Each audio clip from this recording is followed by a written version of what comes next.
로 21절 우리가 교독해서 한 절씩 읽도록 하겠습니다. 너희를 박해하는 자를 축복하라. 축복하고 저주하지 말라.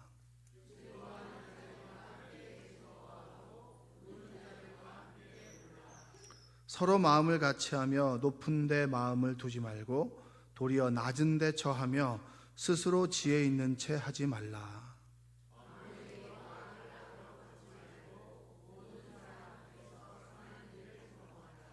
할 수 있거든 너희로서는 모든 사람과 더불어 화목하라.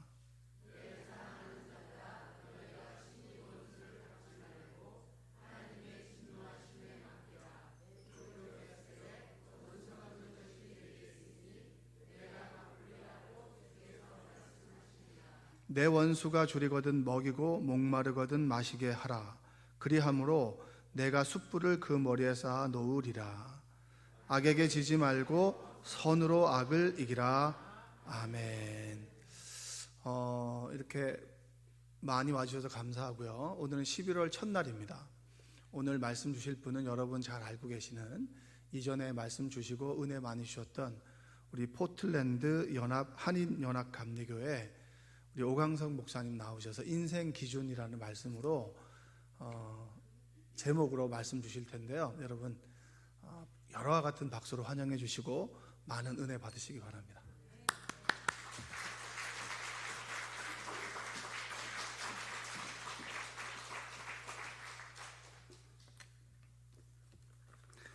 이렇게 고국을 방문할 때마다 우리 이구영 목사님, 우리 성도님들 뵙고 또 말씀 전할 수 있는 기회를 주신 것 감사를 드립니다. 먼 이국 땅에서 또 이렇게 고국을 방문할 때면 여기서 재충전되는 부분이 많이 있습니다. 또 이런 귀한 자리를 통해서 제가 말씀은 전하지만 또 여러분들 열심히 믿음 생활하시고 또 함께하는 이 충만함을 간직하고 돌아가서 또 그곳에서 사명을 잘 감당하라고 이렇게 배려해 주시는 것 너무나 감사를 드립니다. 그냥 온 지가 엊그제 같은데 이제 또 금요일 날 가야 돼요. 예, 이제 말씀을 좀 전하도록 하겠습니다.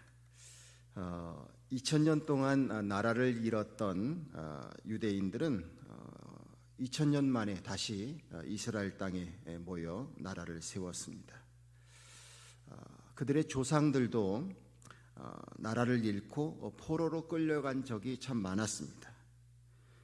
이런 파란만장한 민족의 역사, 이스라엘은 야곱에서 모세에 이르기까지 400년이 넘는 시간을 애굽 땅에서 살기도 했죠. 그러나 야곱은 애굽에서 죽었지만 자기는 가나안 땅에 묻히기를 소원했습니다. 그래서 아들 요셉이 아버지의 소원을 이루어 주었습니다.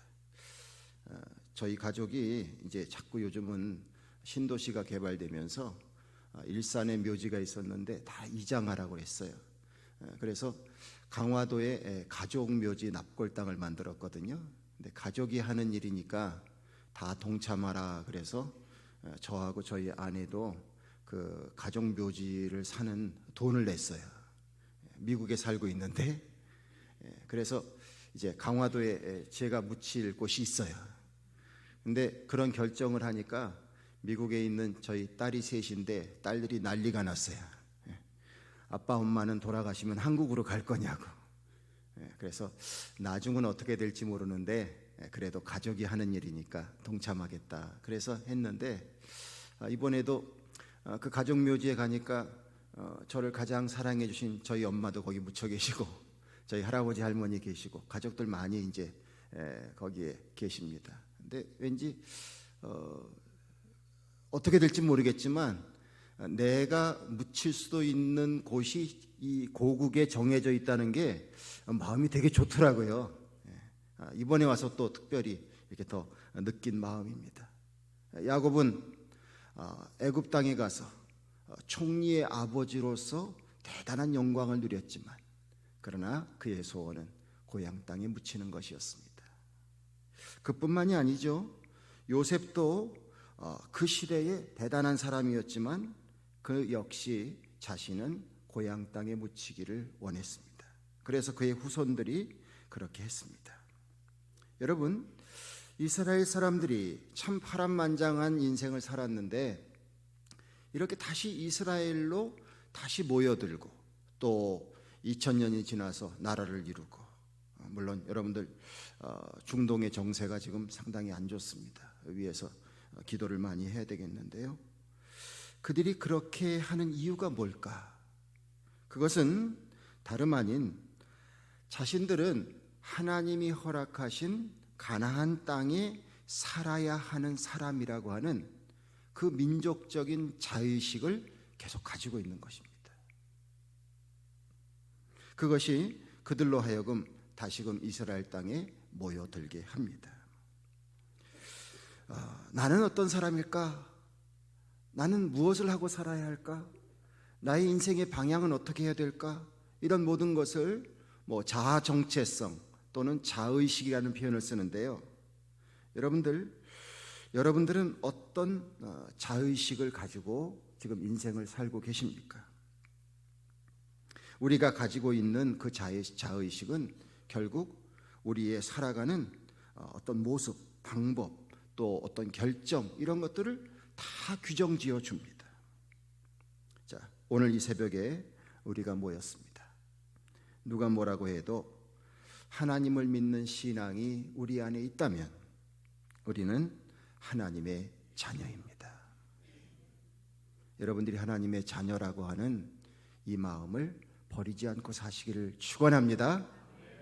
또 여러분들은 하나님의 백성이고 그리스도의 제자입니다. 그래서 주님을 믿는 사람끼리는 형제 자매가 되는 거예요. 자, 여러분들 혈연적인 관계도 있지만 함께 우리가 이렇게 모여서 있는 여러분들 주변에 계신 분들이 다 형제 자매가 될 수 있는 겁니다. 그러므로 이런 자의식에 걸맞는 행동을 하고 살아야 하죠.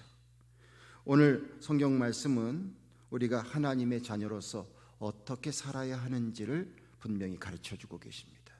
저는 이것을 인생 기준이라고 생각합니다. 내가 살아가야 하는 인생 기준이 뭔가, 이것을 주님은 말씀을 통해서 주셨습니다. 먼저 본문 14절을 보면 너희를 핍박하는 자를 축복하라, 축복하고 저주하지 말라 말씀하셨습니다. 17절에 아무에게도 악으로 악을 갚지 말고 모든 사람 앞에서 선한 일을 도모하라 말씀하셨습니다. 20절에 보면 내 원수가 줄이거든 먹이고 목마르거든 마시우라 라고 말씀합니다. 자, 여러분들 성경 말씀을 우리가 나눴지만 이 말씀대로 사는 것이 쉽습니까? 어렵습니까? 예, 대답 아주 잘하시네요. 예, 어렵습니다. 굉장히 어렵습니다. 왜냐하면 인사가 만사라는 말이 있잖아요. 사실 무슨 일을 하든지 제일 어려운 게 인간관계 같아요. 저도 유학생활하면서 가족들 먹여 살려야죠. 공부하는 것 학위 받기 위해서 중간에 포기하면 안 되죠. 또 거기에 있는 교민들이 세운 이민교회 가서 또 목회하죠. 그러는데 가만 생각해 보니까 제일 힘든 게 저희 동료하고 같이 목회하는 게 제일 힘들더라고요. 이게 우리나라 말도 아닌 영어로 공부하면서 학위를 받는 게 얼마나 힘들겠어요? 근데 그것보다 더 힘들게 여겨지는 게 나하고 함께, 그것도 다른 것도 아닌 교회에서 주님의 일을 하겠다고 함께 사역하는 다른 사역자들하고 보조를 맞추면서 함께 호흡해 나가는 게 가장 힘든 시간들이었어요. 여러분들은 오죽하겠습니까?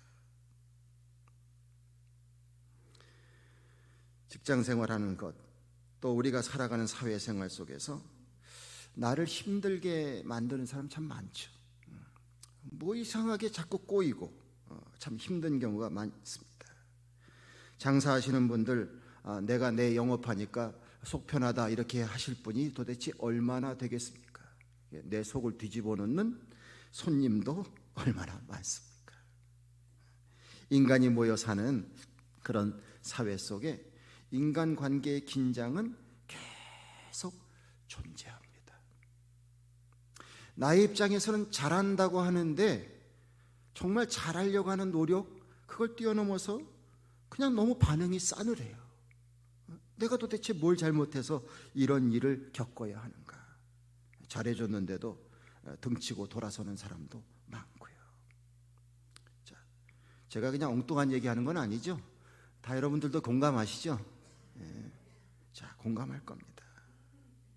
참 사람 대하는 것만큼 피곤한 게 없어요. 그런데 원수를 선대해요? 원수를 축복하라고요? 이게 가능합니까? 아멘 하셨어요. 자, 참 어렵습니다. 정말 어려워요. 성경 속에 나와 있는 인물 가운데 사울 왕과 다윗의 관계도 한번 생각해 보십시오. 다 여러분들 그 스토리를 알 겁니다. 사울에게는 다윗은 정말 충직한 신하였어요. 정말 훌륭한 백성이었어요. 성경에서는 다윗이 사심을 갖지 않았다, 이렇게 그런 것을 보여줍니다. 다만 그의 마음속에 끓어오르는 열정은 하나님의 백성으로서 하나님을 모욕하는 골리앗을 그냥 내버려 둘 수 없다는 것이었어요. 목숨을 내걸고 전쟁터에 나갔죠. 하나님의 도우심으로 골리앗 장군을 이겼습니다.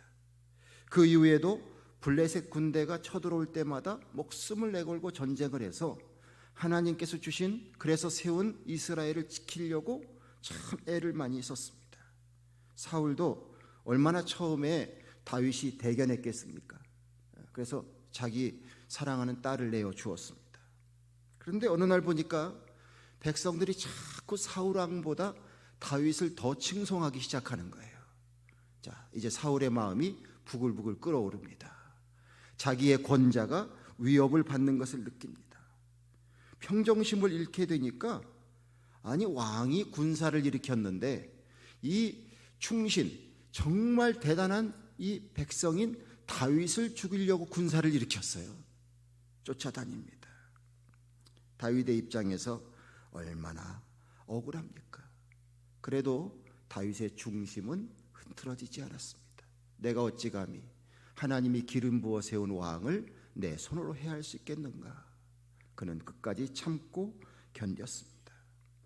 사울 왕은 하나님이 축복해 주시지 않는 전쟁터에 가서 그는 결국 죽고 말았습니다. 그의 아들도 죽었어요. 그러나 다윗은 그 사울 왕의 아들 요나단과의 우정을 끝까지 지켰습니다.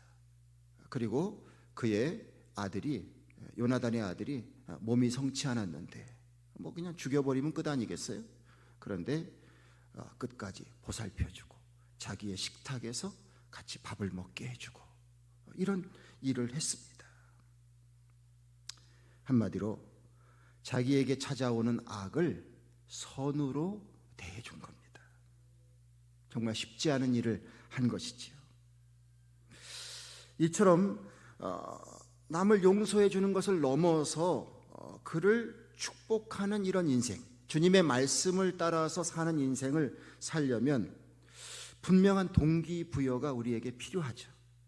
우리의 생각과 관점이 그저 세상에서 사는 그 관점으로는 도저히 받아들일 수 없는 말씀입니다.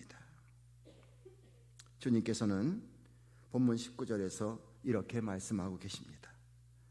원수를 갚는 권한이 하나님께 있으니 그 원수 갚는 일을 하나님께 맡기고 우리는 하나님의 뜻을 따라서 사랑할 사명만 감당하라. 자, 이 말씀을 잘 지키는 여러분들 되길 바랍니다. 하나님이 여러분들 괴롭히시려고 이런 말씀 주시겠습니까? 그거 아니죠. 그 말씀을 지키면 그에 따르는 하나님의 영광과 축복이 이른다는 겁니다. 요즘도 한국에서 중국 드라마가 유행하는지 모르겠어요. 한류니까 전혀 그럴 일은 없겠죠. 근데 옛날 잘할 때 중국 드라마를 보면 거의 모든 스토리가 가문의 원수를 갚는 내용이에요. 그렇죠? 두 집안이 원수가 돼서 그 집안의 자식을 훈련시켜서 결국은 상대 집안을 물리치고 원수를 갚아서 어떤 해피엔딩을 이루는, 이것이 중국 어떤 드라마의 가장 기본입니다. 국가와 국가 간에도 분쟁이 얼마나 많습니까? 한 군데서 터지면 또 다른 데서 터지고 그냥 전쟁이 끊이지 않습니다. 역사를 기억하자. 과거에 어떤 잘못하고 소홀했던 것을 우리가 다시 반복하지 말자라는 뜻도 있지만 또 한편에서는 직접 우리가 속에서 이를 갈아서 원수를 갚아버리자, 이런 뜻도 있습니다. 현실은 이런데 이럼에도 불구하고 하나님은 원수를 사랑하고 축복하라는 것을 명령하셨습니다. 결국 그 이유는 아픔, 상처 이런 것을 끊어내고 치유하는 진정한 승리자가 되는 길은 사랑을 베푸는 것밖에는 없기 때문입니다. 혹시 가족 간에 여러분들 맺히신 것이 있으면 그래도 새벽기도 나오는 여러분들이 먼저 푸시길 바랍니다. 할렐루야. 사랑으로 잘 푸세요. 그래야 그 삶이 앞으로도 평탄해지고 가족을 통해서도 아름다운 일들이 많이 나오지 않겠습니까? 결국 보복은 다른 보복을 가져오는 것뿐이에요. 누가 먼저 잘못했느냐? 이거 별로 중요하지 않게 됩니다. 자, 북한이 남한을 침공했습니다. 수많은 사람들이 고통을 당했습니다. 그런데 자, 북한이 여태까지 남한에게 사과했습니까?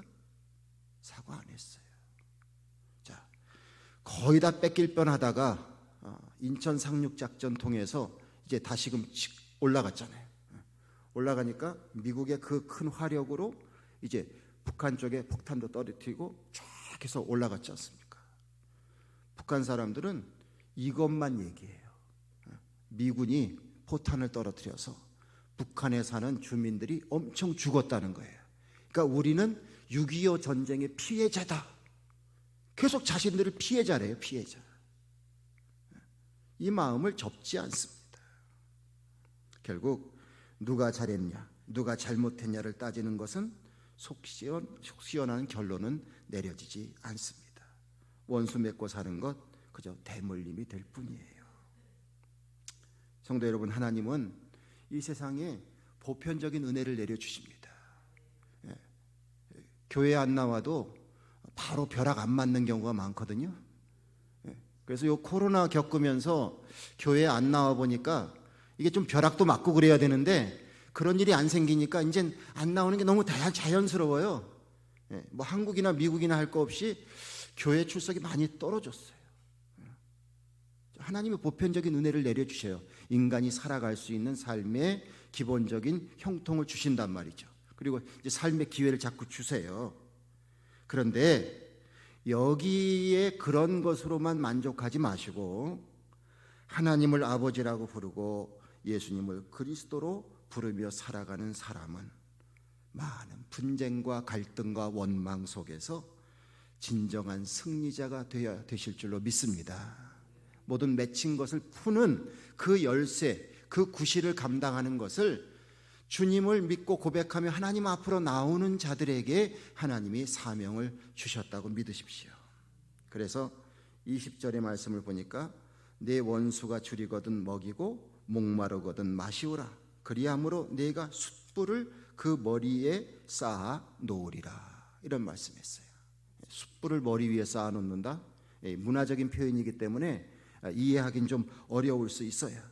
그러나 우리가 선한 일을 많이 해서 원수로 하여금 자기 자신이 어리석은 행동한 것을 부끄럽게 여기게 한다. 그런 의미를 담고 있는 겁니다. 그렇게 하다 보면 상대방이 스스로 그동안 잘못한 일에 대해서 부끄럽게 여기지 않겠느냐. 이런 말씀을 주시는 거죠. 자, 요셉이 애굽에 어느 날 갑자기 종으로 팔려갔습니다. 감옥 생활도 억울하게 너무 오랫동안 했습니다. 그러나 하나님께서 그를 애굽의 총리로 세워주셨습니다. 그리고 세월이 흘러서 먹을 것이 없어서 식량을 구하러 갔던 요셉의 형제들은 요셉을 만나게 됩니다. 자, 어떻게 따지면 그때 가지고 있는 그 요셉의 권력은 형들을 다 한 방에 죽일 수 있는 그런 권력입니다. 그러나 그러한 가운데에서 끝까지 요셉은 형제들을 다 포용합니다. 하나님께서 모든 것을 선하게 바꿔주셔서 우리 가족을 다 살리시려고 나를 이렇게 애굽 땅에 먼저 보내셨습니다. 이런 고백을 합니다. 자, 요셉의 형제들은 잘못했다고 빌었죠? 용서를 해줬는데도 마음이 불안한 거예요. 요셉이 아버지가 돌아가시면 그때 이후에 우리를 다 처형하지는 않을까? 그래서 아버지가 죽게 되니까 또 가서 막 빌어요. 그런데 요셉은 끝까지 형들을 용서해주는 그 마음을 버리지 않았습니다. 여러분들, 동생을 애굽의 노예로 팔아버린 형들, 그러나 그것을 용서한 요셉, 누가 진정한 승리자입니까? 요셉이죠. 원수를 축복할 수 있는 그런 믿음에까지 여러분들 다 이르시기를 주님의 이름으로 축원합니다.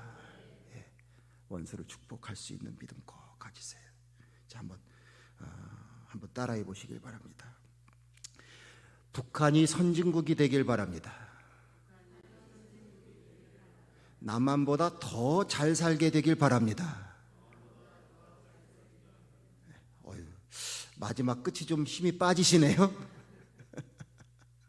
자, 이런 마음 여러분들 마음속에 가질 수 있습니까? 세상적으로는 못 가져요. 나의 힘을 자랑하고 내가 잘됨을 자랑하고 남의 못됨을 우리가 아주 쌤통으로 여기고 그런 건데, 우리의 마음속에 진정으로 상대를 축복하는 마음을 가지라는 거예요. 근데 하나님께서 정말 신비한 어떤 하나의 원리를 세워놓으셨어요. 내가 축복하는데 상대방이 그 축복을 받아들이면 그 사람이 잘 되면서 모두에게 평화가 임하는 거 아니겠어요? 그런데 만약에 그 사람이 받아들일 만한 준비가 되어 있지 않다면 그 복은 누구에게 온다고요? 나에게 온다. 할렐루야. 결코 손해될 것이 없습니다. 본문 15절에 즐거워하는 자들로 함께 즐거워하고 우는 자들로 함께 울라. 여러분, 인생을 살아보니까요, 진정한 친구, 진정한 가족이라는 것은요, 서로의 슬픔과 기쁨을 함께 하는 사람들이에요. 제가 이구영 목사님 굉장히 귀하게 여기는데 뭐 다른 게 아니고요, 그 마음을 나눠주기 때문이에요. 제가 우리 이구영 목사님 아버님 뵈면 고마운 것도 있고 죄송한 것도 있어요. 우리 이구영 목사님이 저희 아버지에 대해서 하시는 것만큼 저는 한 게 없어요. 오죽하시면 이제 몸이 많이 연로하시거든요. 유언을 하시는데 뭐라고 얘기하시냐면, 나의 장례식에 기도는 꼭 이구영 목사를 시켜라, 그러셨어요. 사실 기도할 사람이 얼마나 많겠습니까? 평생 목회하시다가 은퇴하신 분인데. 그런데 꼭 집어서 이구영 목사님이 아버지 장례식 때 꼭 기도를 해야 된대요. 우리 아버지가 좀 몸이 편찮으시면 이구영 목사님 외국에 집회 나가셨다가도 바로 돌아오셔야 돼요. 참 사람이 서로 함께 마음을 나누면서 슬픔도 같이하고 기쁨도 같이 할 수 있는 것, 이게 사람답게 사는 것 아니겠습니까? 우리 안에 우리 마음을 괴롭히는 시기심이 있으면 이게 잘 안 돼요. 사촌이 땅을 사면 배가 아프다. 내가 모르는 사람이 땅을 사면 배 아플 일이 없는데 사촌이 땅을 사면 배가 아프다. 혹시 모르겠어요. 같이 믿음 생활하면서 아무개가 몇십 평짜리 아파트로 이사를 갔대. 그러면 막 이렇게 또 속이 막 부글부글 거리실지 모르겠어요. 자, 이게 뭡니까? 시기심 때문이죠. 근데 이 시기심이 우리 안에 생기게 되면 결국은 우리의 인생은 다 마음이 피폐되고 행복감이 사라집니다. 왜 그런 마음이 드느냐? 주님의 말씀을 지키지 않으며 살기 때문입니다. 내 이웃을 내 몸처럼 사랑하라. 그러면 시기심이 생길 일이 없죠. 제가 왼손잡이거든요. 이 왼손이 오른손에 비해서 훨씬 힘이 좋습니다. 얼마 전에 이렇게 이거 잡는 그 압력을 재봤더니 여기가 100이라면 여기가 40밖에 안 돼요. 그 정도로 차이가 났었어요. 자, 그러면 제가 왼손이 더 힘이 세다고 이 오른손이 왼손을 지금 시기하고 있습니까? 그런 일은 없죠. 이쪽이 좀 모자라면 이쪽을 가지고 보완하는 것뿐이죠. 결국 우리가 시기하는 이유는 내 몸처럼 여기지 않기 때문이죠. 이 시기심을 통해서 결국은 우리가 정말 아름답게 마음을 나누고 살아야 할 그런 공동체, 가족, 성도들의 관계, 친구의 관계가 어려움 속에 자꾸 빠지게 됩니다. 여러분들에게 성령의 은혜가 충만하시길 간절히 바랍니다. 성령의 은혜가 충만하셔서 여러분들의 마음속에 주님의 주신 말씀대로 시기심을 물리칠 수 있는 능력까지도 소유하게 되시기를 간절히 바랍니다. 그렇게 돼서 우리가 서로 함께 아름다운 인생을 살길 바랍니다. 어떤 사람들은 바쁘다 그래요. 아유 바빠. 바쁘다는 이야기를 입에 달고 살아요. 물론 옛날에 새마을 운동하던 시절에는 노새 젊어서 노새 이런 노래 부르면 끌려갔어요. 남산으로 끌려갔어요. 그러니까 근면하게 살아야 되는 것이 미덕입니다. 뭐 그건 맞죠. 하나님도 그걸 원하십니다. 그런데 바쁘다고 하면서 결국 내 주변을 돌아보지 못하면 그것은 아무짝에 소용이 없는 거예요. 잔치집도 못 가고 초상집도 못 가고 바쁘다는 것 때문에 못 가면 결국 인간의 도리를 저버리고 사는 인생 아니겠습니까? 하나님은 우리가 믿음으로 살아가면서 이 주님의 말씀대로 살아가는 자들에게 복을 내려주시는데 여러분들이 바빠서 누구의 기쁨에도 참여 못하고 여러분들이 바빠서 누구의 슬픔에도 참여하지 못하면서 살아가야 할 만큼 그렇게 여유 없게 살아가는 삶으로 인도하시는 하나님이 아니십니다. 하나님의 은혜 속에 주님을 믿고 살아가게 되면 여러분들이 노력하는 그 노력분 이상으로 하나님의 형통이 여러분들과 함께 하실 줄로 믿습니다. 그 마음 가지고 서로를 위해서 정말 슬픔에 있는 자를 위로해주고 또 기쁨 속에 있는 사람들을 축하해주고 그러면서 살아가다 보면 나에게도 그런 마음을 베풀어 줄 수 있는 사람이 생길 줄로 믿습니다. 오늘 드린 이런 모든 말씀이 바로 무엇이냐면 선으로 악을 이기라 이 말씀입니다. 우리의 인생 기준, 여러 가지 인생 기준을 세워야 되겠지만 그렇구나. 하나님이 내게 주신 이 믿음을 통해서 이 구원의 은혜를 통해서 선으로 악을 이기며 사는 사람이 되어야 되겠구나. 이것을 여러분들의 마음속에 새기며 살기를 소망합니다. 자, 한 달을 시작하는 첫 새벽 기도를 여러분들이 드리죠. 참 의미 있는 자리에 왔습니다. 이번 한 달도 무엇을 생각하시며 사십니까? 이번 달에는 목사님 꼭 매출을 여기까지 올려야 되겠어요?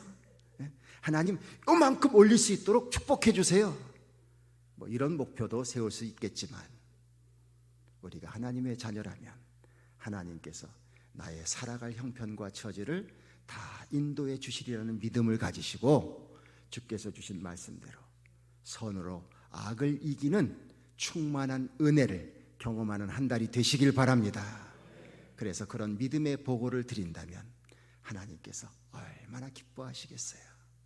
하나님께서 하늘의 보화를 여셔서 하늘의 보화를 담은 창고를 여셔서 여러분들에게 내려주시는 의로운 축복을 다 내려주실 줄로 믿습니다. 그 마음 가지고 또 올 한 달도 믿음으로 열심히 살아가시기를 주님의 이름으로 간절히 축원을 드립니다. 기도하겠습니다. 주님 감사합니다. 오늘도 부족한 종을 불러서 이 은혜의 터전에 불러주시고 우리 성도님들과 함께 하나님의 말씀을 나누며 우리의 삶을 돌아볼 수 있도록 도와주셔서 감사합니다. 세상의 많은 사람들 가운데 우리를 택하셔서 우리를 복 주시고 구원해 주시고 사명을 주셔서 정말 이 세상의 수많은 악함 속에 선으로 악을 이길 수 있도록 우리를 일꾼으로 삼아 주시니 감사합니다. 이 사명 가지고 열심히 살아가는 한 달이 되게 하시고, 그러므로 말미암아 하나님의 말씀이 진리의 말씀이었고 그 말씀 따라 했더니 이렇게 아름다운 일들이 많이 벌어졌다고 주님 앞에 고백하고 세상 앞에 간증할 수 있는 우리 믿음의 자녀들 다 될 수 있도록 주여 지켜 주시옵소서. 인생에 수많은 문제가 있을 줄로 압니다. 그러나 주님의 말씀을 붙잡고 살아갔을 때에 해결되었다는 믿음을 갖고 살아가는 우리 모두가 될 수 있도록 지켜주시고 축복하여 주시옵소서. 우리 주 예수 그리스도의 이름을 받들어 간절히 기도드리옵나이다. 아멘.